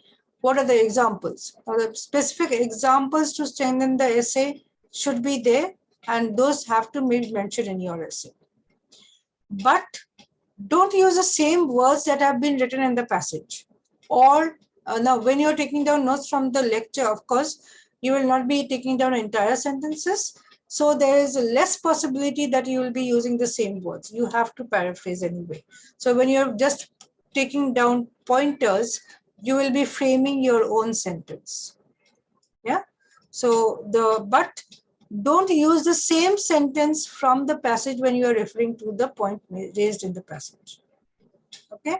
And another thing, always change direct speech into indirect speech. This is very important. So so how do you do that? Use the past tense. So when you are using the past tense, it is easier to change the direct speech into indirect speech. Yeah, the lecturer said that, the lecturer mentioned, instead of the lecturer mentions. And here own opinion is not asked for. Like in the speaking task, the indicated speaking task, your own opinion was not asked for and you did not have to state. Similarly here, don't go into stating your own opinion, and no extra information is required apart from what is already given to you. Ma'am. Right? Yes, Varshini? Ma'am, since you said I have to convert everything to past tense rather than present tense, Yeah. is it the same case with the independent writing task too? No. I can state points, right? Yeah, you can state points if you say that this is happening in the. No, it is. See, when you are writing an essay, it is easier to write in the past tense. Yes, ma'am. Right? So when you write, and another thing you have to remember is if you are beginning an essay in the past tense, continue in the past tense. Okay, ma'am. Yeah, the entire essay should be in the same tense. No, ma'am. If there's a particular point stated by the lecturer or professor in the audio or something, right? And that's a specific point. Do I write that point in columns? No. No. No. Okay. No, excuse me. You said a specific point. Do you write in colons? No, you don't need to. You have to paraphrase. Always indirect speech. Okay. Yeah. Maybe if you think there's a particular term used, you can use single inverted commas. Yeah. Not double inverted commas. Okay. Right? Usually you will not require that. All right, ma'am. Okay. Okay. Now this is what you have to remember. A, take down the main points, take down the examples, use indirect speech, and own opinion not required. Yeah. This is very important to keep in mind. Now coming to the structure of the essay. Now organization of the essay is very important because out of those 5 points that you will score, one of them goes to organization of the essay. Right? If your essay is not well organized, you will be losing out. Maybe instead of 4, you will get down to 3. So now what do you mean by organizing? Again, use a template. And how many body paragraphs do you need here? Again, 5 body paragraphs. Usually, if you have time, you write a conclusion. Otherwise, you get 4 body paragraphs. So your first paragraph is your introduction. Right? So in your introduction will be a general statement regarding the topic dealt with and dealt with in the passage and the lecture. And your second sentence will be how the lecture agrees or disagrees to the points raised in the passage. That's all that is there in your introduction. Okay. Now, when you come to the first body paragraph, that will be comparing, or you may begin with. Now, it is easier to begin with the passage and then go on to the lecture, but there is a little bit of a problem comes in when you tend to write everything in the passage and then you forget to write all the details that come in with the lecture. So always summarize what is in the passage. That is, just mention this and then go into details from the lecture. Your focus, now here remember, your focus should be on the lecture, not on the passage. Right? So your focus is always on the lecture. Even your question will say, how does the lecturer respond to the points raised in the passage? So the passage comes second, lecture comes first. Try to structure your paragraphs in that way. So you will be paraphrasing the professor's point of view, first part, and then contrasting with that in the reading passage. So when you do that, you will be able to get your points together clearly. Right? Similarly, the third point, again, the same thing. The paraphrase the professor's point of view and then contrast with the points raised in the reading. Yeah. Now, extra detail on the professor's point, if there is any, you can give, otherwise not. Now, when you talk about the conclusion, it could be just one simple sentence, not more than that. And this could be included in the third paragraph if you think that there is not enough time, right? And the conclusion is not very important. Your introduction and the body paragraphs are what matters in the integrated task. So this is clear with you? What goes into the body paragraphs, right? Any doubt on this? Okay. Now let's, okay, before we do, I think we will do a particular task. Okay, we will just go through this. Now this is what your structure, now they will tell you also how many minutes they will give you for the reading. So in this case, they've given you 3 minutes for reading the passage. Now if we read this passage, what do we see? We can read it together. It talks about towards the end of his life. Now, okay, first we see the structure of this reading passage. There's an introduction. This is the introductory paragraph. Now, this is your first point, second point, and the third point raised, right? Then if you look at those content, towards the end of his life, the Chevalier de Senkar, the date is given, there's a period, wrote a long memoir recounting his life and adventures.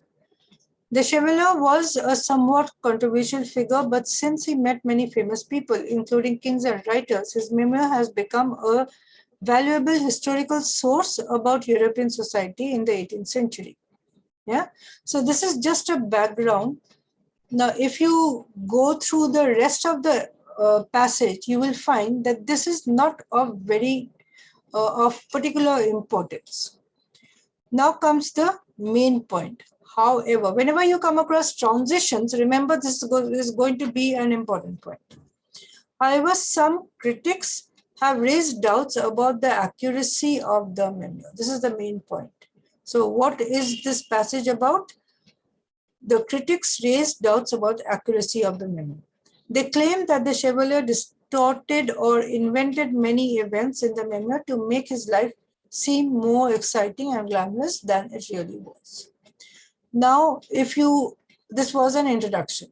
Now coming to the particular points. For example, in his memoir, Chevalier claims that while living in Switzerland, he was very wealthy. So living in Switzerland, he was very wealthy, and it is known that he spent a great deal of money there on parties and gambling. However, evidence, now it comes to the evidence. Evidence has recently surfaced that Chevalier borrowed considerable sums of money from a Swiss merchant. Critics thus argue that if the Chevalier had really been very rich, he would not have needed to borrow money. So this is your first point. So when you are reading this, what is the note that you will take down regarding the first point? Can anyone tell me what will you note down? That he was wealthy. Then you can just make a cross that that is a doubt raised, that borrowed. So from whom he borrowed will come into the lecture again. You can note it down, but this is going to appear again, so you can just take a note. So a Swiss merchant, you can just write down for your reference. Sorry, this doesn't come out very well in writing.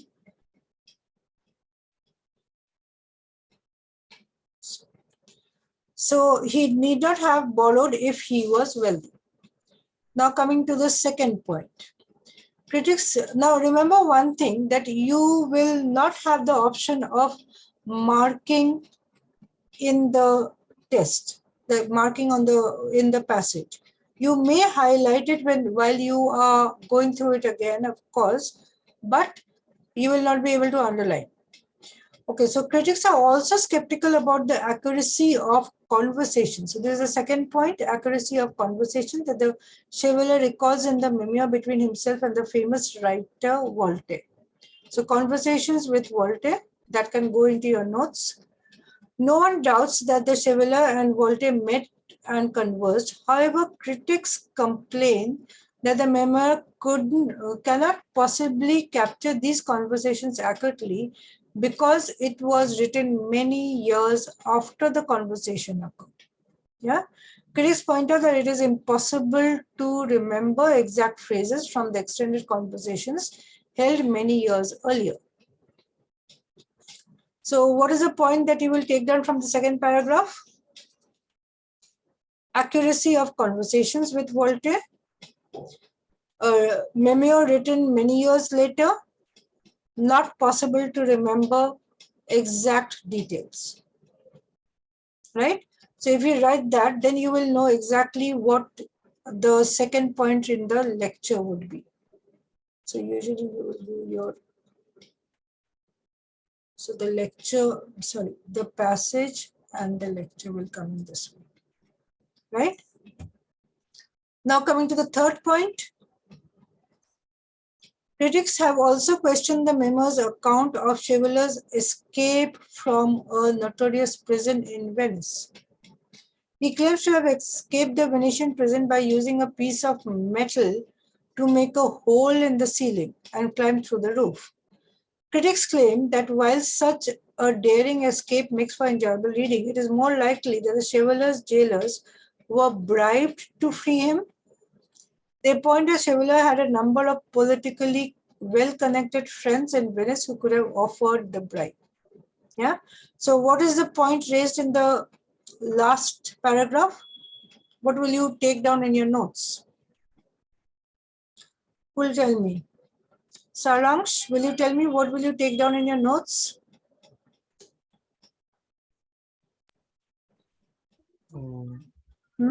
Chevalier escaped by making a hole in the ceiling with a piece of metal. Okay. Anything else? Nothing else? And why? Jailer were bribed. Chevalier's jailers were bribed, right?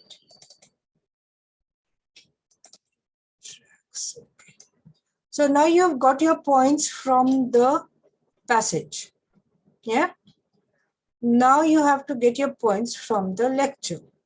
So now you have to listen to a lecture based on the same topic. Yes? While writing, will we have our passage in front of us, or we have to just... Yes, you will. The passage will come in front of you, but remember that you have to take down your notes. Because if you don't take down your notes, you will not know what the lecturer is talking about. So taking down your notes from the passage, A, gives you clarity, and B, it will help you to paraphrase. Instead of just looking at, now when you're looking at the passage and taking down the points from the passage itself, while you are writing, you tend to use the same words. So taking down the notes will help you paraphrase and not use exactly same words. Okay. So now what I'll do is I will play the track. This is track number 1. So everyone ready? Are you ready with your pen, paper, and your headphones? Just a moment. Let me see if I've shared sound.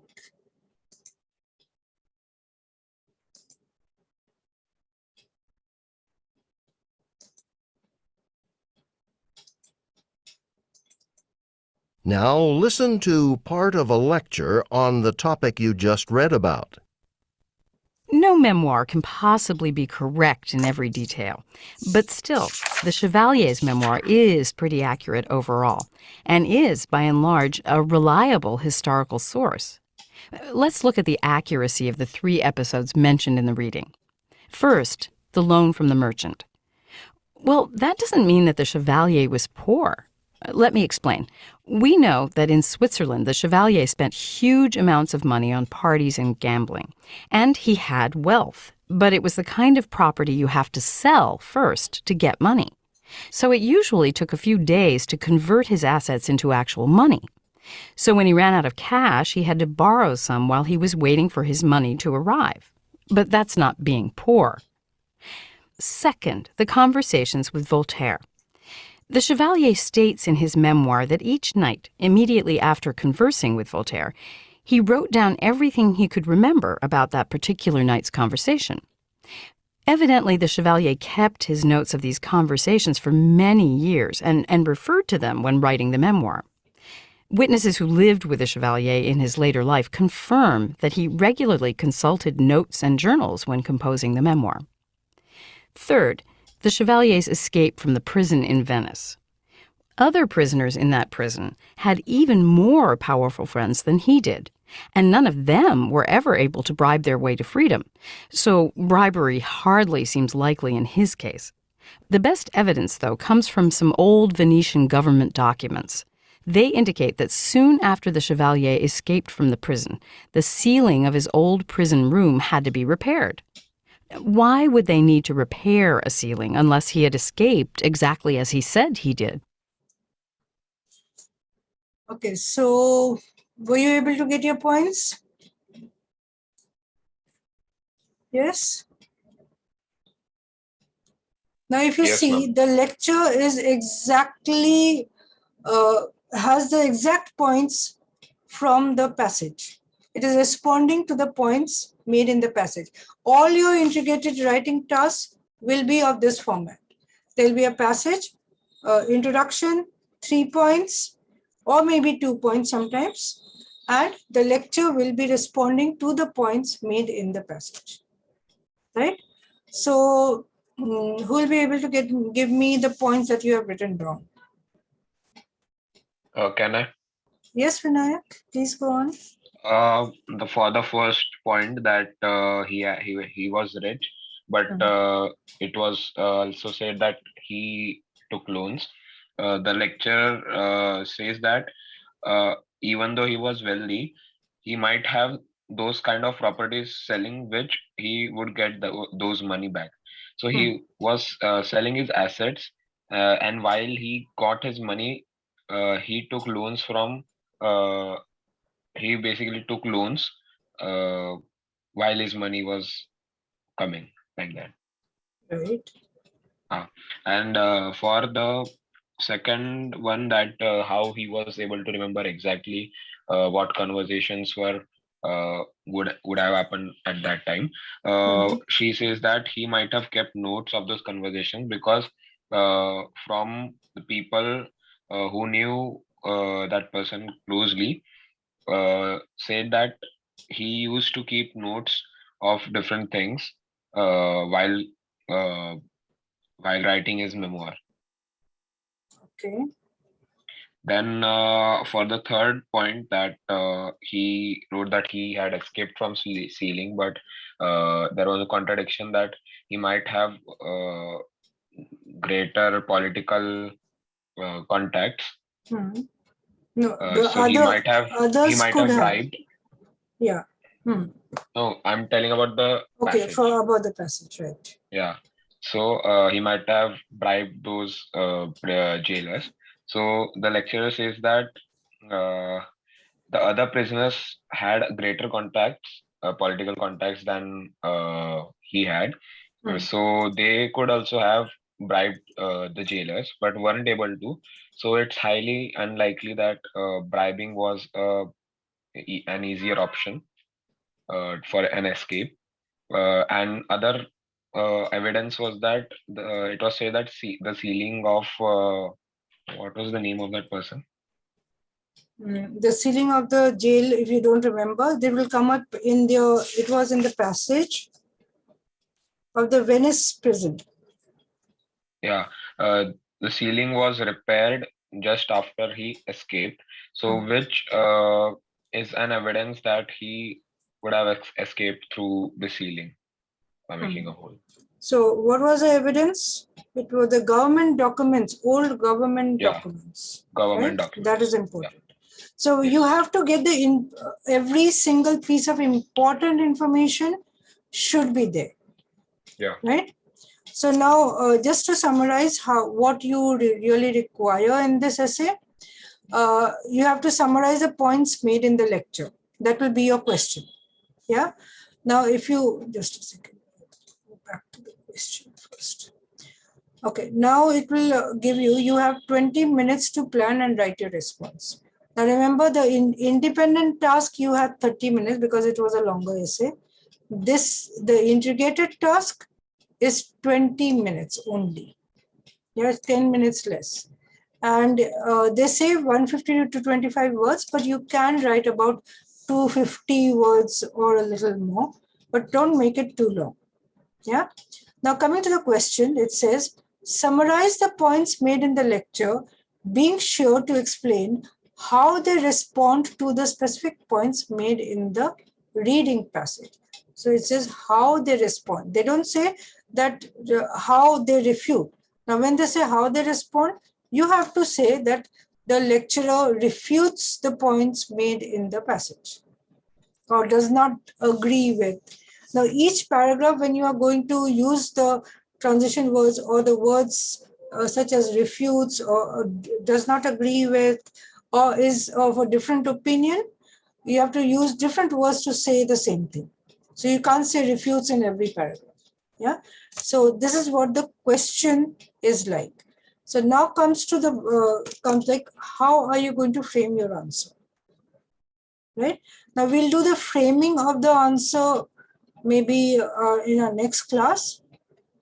We'll just about go back to what is really required. Okay.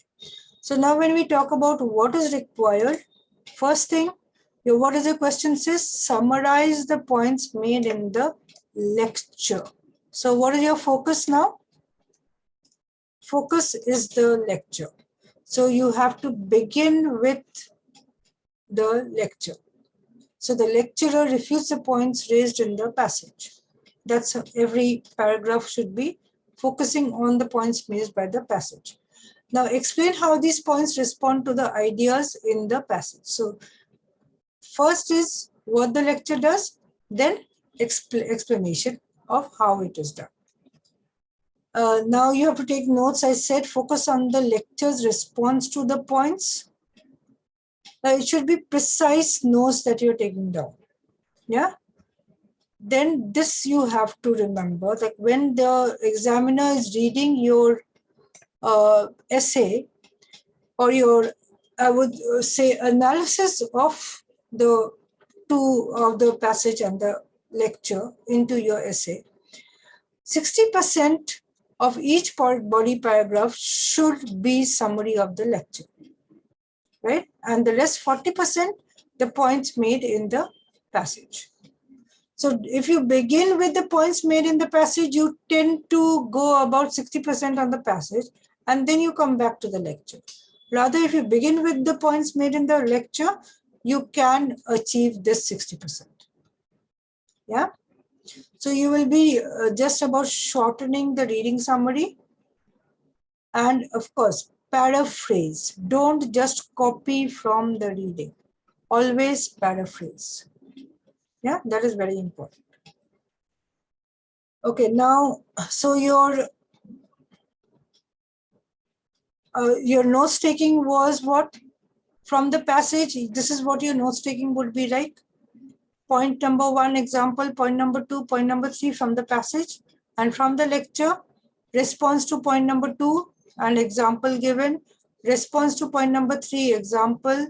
Point number 2, example. Point number 3, example. This is how your notes will look like. Right? I hope you got your notes in this format. Now, another thing you have to remember is spelling. The spellings that appear in the passage, you have to get them right. And grammar, they will look at sentence variety, transition words. Transition words are very important to get variety in the sentences. Yeah. Now, another thing is important is when you're coming to the flow, when they say the flow of writing or the cohesion, connecting the ideas is important. You have to connect now here it is not just writing on your own, but you are connecting the ideas from the reading and the lecture. So the connecting the dots together and bringing about a sentence which is not that, okay, you're talking only about the passage first and then only about the lecture after that. No, you have to combine the two together. So we will go into that next time. In the meantime, of course, you can try writing. Another thing very important, like I had said in the integrated speaking also, where is your information coming from? Whether it is relating to the lecture or it is relating to the passage, that should be clear. So you won't say, now in this case, you won't just say that Chevalier was rich, but he borrowed money. It will be the critics said that Chevalier, even though Chevalier was rich, he did borrow money. That shows that Chevalier wasn't rich, right? So if the point is coming from the lecture refutes the point raised by the critics that Chevalier was not rich. So it is not just the passage or the author. In this case, it is specific the critics. So where is your information coming from? That should be clear. So when you are writing, you can begin with like according to the lecture or the lecturer, and depending, now you could move on with she or he, depending on whether the lecturer is a female or a male. Yeah. Now you can begin with according to the lecturer, then you go on with the reading states that, or according to the speaker, and the reading made the point that, right? So these are combined together, you can do or do it separately. Now when you are talking about examples, now the example raised in the passage was, or the examples given by the lecturer was. So you could use the word for instance in one paragraph as an example in the next. In addition, if there is an additional example given, or the also if an additional example is given, usually 2 or 3. So these will be your way of bringing in a little variety in your writing, right? Now we'll just end up with the transition words. Like we are saying that the lecturer disagrees with the points raised in the passage. So disagrees to or objects to the points raised in the passage, disagrees with, contradicts, doesn't support, yeah, or the lecturer says that the points raised in the passage are invalid, or if you can also say if the lecturer has used the words absurd or ridiculous. Usually we will use one of these in each paragraph. Yeah, not the same in all the paragraphs, but bring about variations in using your words, right? Or if you're talking about disputes the point raised, and if maybe the lecturer also has said there's no scientific basis, it is not scientific. So you can say does not have a scientific basis. So this is how you will be using variety in your writing. Okay. Now, as for the timing, say you have 20 minutes. So 1 or 2 minutes to take down your notes, 3 minutes will be the the passage, reading the passage. So while you are reading the passage, you are taking down your notes. While you are listening to the lecture, you are taking down the notes. Now you have to just about correlate your notes and get your points together. So your introduction, about the first 3 minutes will go in introduction. Writing the body paragraph is about 6 to 16 minutes. And you should have about 3 minutes left to revise. Yeah. So now when you go through your guidelines, you can go to your template. You can do the template from there. So I can stop share this, right? So this is how you will go about dealing with the essay. So now the first integrated writing task, if you see,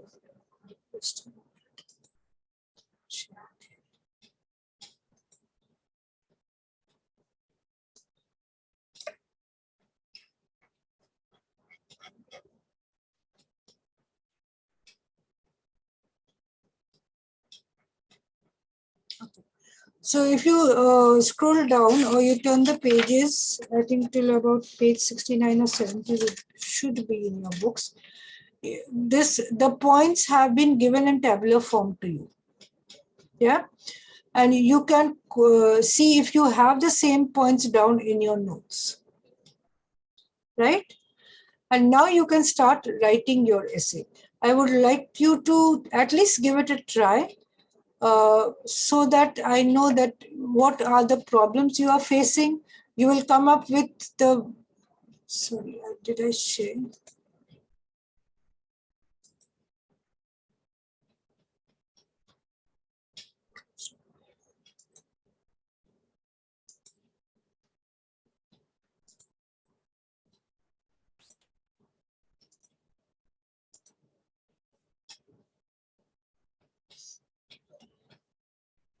Hello? I think I was not able to share the screen. Okay, so now we can wind up over here. Can you all hear me? Yes, ma'am. Yes, ma'am. Okay. So we can wind up over here. I think you understood what you have to do, right? Yes, ma'am. So just give it a try. It need not be a perfect essay. So you at least do the independent writing. If you get time, you can do the integrated writing also by Friday.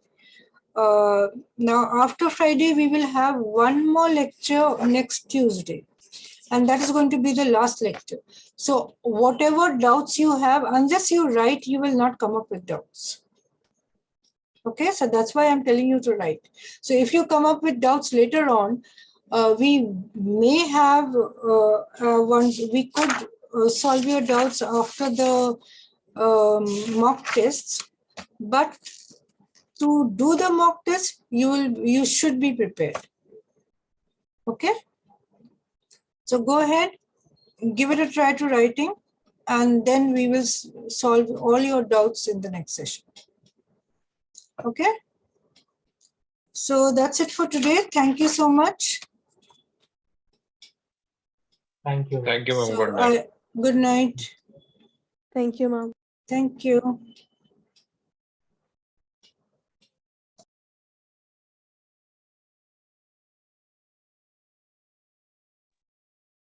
Okay, ma'am. Good night. Good night. Thank you.